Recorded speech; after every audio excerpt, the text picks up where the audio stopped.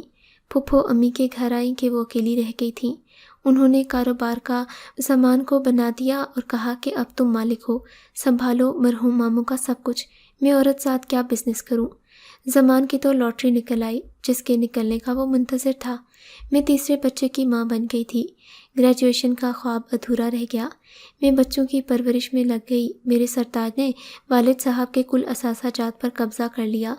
برسوں کی محنت اس نے دنوں میں چٹکیوں میں اڑا دی، اور ہم سب اس کی لاپرواہی اور لاابالی کی سزا بھگتتے رہے۔ بچے بڑے ہو رہے تھے، امی اور پھپھو ضعیفی کی طرف قدم بڑھا رہی تھیں۔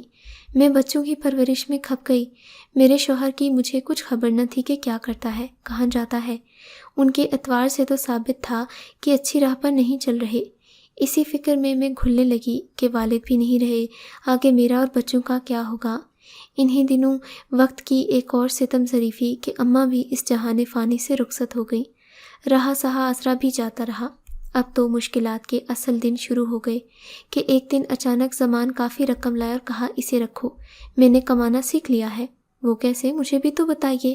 کیا ترقی مل گئی ہے، تنخواہ بڑھ گئی ہے، یا کسی اور ملازمت پر لگ گئے؟ کسی نئی ملازمت پر نہیں لگا ہوں، وہی پرانی ہے۔ کبھی کچھ مصیبت زدہ لوگوں کی مدد کر دیتا ہوں تو انہی کے طفیل کمائی میں برکت ہو جاتی ہے۔ وہ مصیبت زدہ لوگ کون تھے، ان کی کیسی مدد تھی، یہ تو ایک راز ہی تھا۔ یہ راز بالآخر ایک دن کھل گیا جب پولیس انہیں گرفتار کرنے آئی۔ یہ ایسے لوگوں کے بچوں کو ان سے لے لیتے جو ان بچوں کو اپنے پاس رکھنا نہیں چاہتے تھے۔ وہ ان معصوموں کو کوڑے کے ڈھیر پر پھینکنے کی بجائے انہیں دے جاتے۔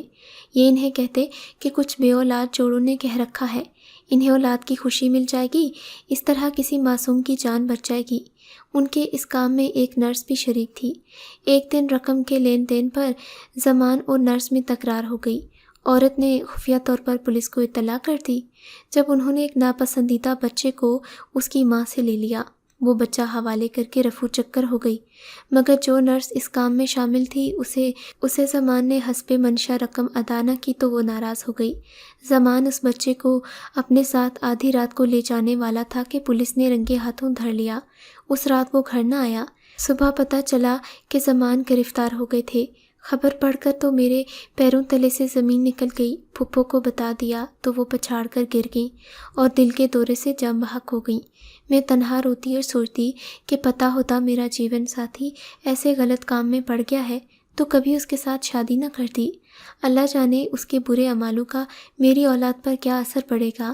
بے شک جنم دینے والے خود اپنی رضا سے اپنے لخت جگر اسے سونپتے تھے، لیکن یہ انہیں کہاں فروغ کرتا تھا۔ سب سے تشویشناک بات یہ تھی، اگر بچیوں کو نامناسب قسم کی عورتوں کو سونپ آتا ہوگا تو ان بچیوں کا مستقبل کیا ہوگا۔ یہی سوچ کر رونگٹے کھڑے ہو جاتے۔ میں بھی 3 بچیوں کی ماں ہوں۔ بہرحال قدرت ایسے شفاق دل لوگوں کو معاف نہیں کرتی۔ برسوں زمان جیل میں رہا۔ بے شک اس نے کسی کا قتل نہ کیا تھا، مگر اس کا جرم بھیانک تھا، نوزائیدہ بچوں کی فروغ کا جرم۔ کاش مجھے معلوم ہوتا تو میں اسے روکنے کی کوشش ضرور کرتی۔ زمان کو اس کے کیے کی سزا ملی۔ اس کی ضمانت بھی نہ ہو سکی اور لمبی قید ہو گئی۔ وہ قید میں ہی یرکان کے مرض میں مبتلا ہو کر اللہ کو پیارا ہو گیا۔ میری بچیاں تو باپ کی شکل بھی نہ دیکھ سکیں۔ رشتہ داروں نے میت وصول کی اور اسے لاوارث قیدیوں کے قبرستان میں دفنا دیا۔ ان نامساعد حالات میں ایک سہیلی نے سہارا دیا۔ میں نے کسی طور پر دوبارہ پڑھائی شروع کی، گریجویشن مکمل کی، بی ایڈ کیا اور ایک اسکول میں ملازمت مل گئی۔ میں اس قابل ہو گئی کہ اپنی بچیوں کو پال سکوں اور ان کی تعلیم کا خرچہ اٹھا سکوں۔ آج میری بچیاں پڑھ لکھ کر روشن مستقبل کی مالک ہیں۔ ایک ڈاکٹر ہے، ایک لیکچرار ہے، جبکہ ایک چھوٹی بینک میں افسر ہے۔ تینوں شادی شدہ اور اپنے گھروں میں آباد ہیں۔ سب سے چھوٹی بیٹی کے پاس زندگی کے آخری دن گزار رہی ہوں، کیونکہ داماد میری والدہ کے کزن کے پوتے ہیں۔ وہ میرا بہت خیال رکھتے ہیں۔ دعا ہے کہ جن بچوں کا باپ صحیح راہ پر نہیں ہوتا، ان بچوں کی ماں کو خالق پائے استقلال دے، اور اگر ماں کی فطرت اچھی نہ ہو تو مالک دو جہان ان بچوں کے باپ کو اعلیٰ کردار سے نوازے، تاکہ دونوں میں سے کوئی ایک تو نو نہالوں کو تباہ ہونے سے بچا لے۔ خدا کا لاکھ لاکھ شکر ادا کرتی ہوں کہ زمان اگر ضمیر کی روشنی سے محروم رہ گیا تو اللہ نے مجھے تو ہمت اور حوصلہ عطا کیا۔ میں نے اپنی اولاد کو اس کی رحمت اور برکتوں سے صحیح راہ دکھائی، اچھی پرورش کر کے بالآخر ان بچوں کو ان کی منزل تک پہنچا دیا۔ یہ میرے خالق کا کرم تھا کہ میں ایسا کر پائی، ورنہ مجھ عورت میں کہاں اتنی سخت تھی۔ اکیلی عورت اس معاشرے میں ایک ناتواں وجود ہوتی ہے جو کسی طور پر بھی اپنی ذات کا دفاع نہیں کر سکتی۔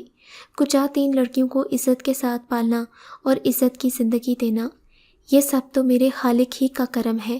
اگر آپ کو یہ کہانی اچھی لگی ہے تو ہماری ویڈیو کو لائک کیجیے اور اس طرح کی مزید کہانیاں سننے کے لیے ہمارے چینل کو ضرور سبسکرائب کریں۔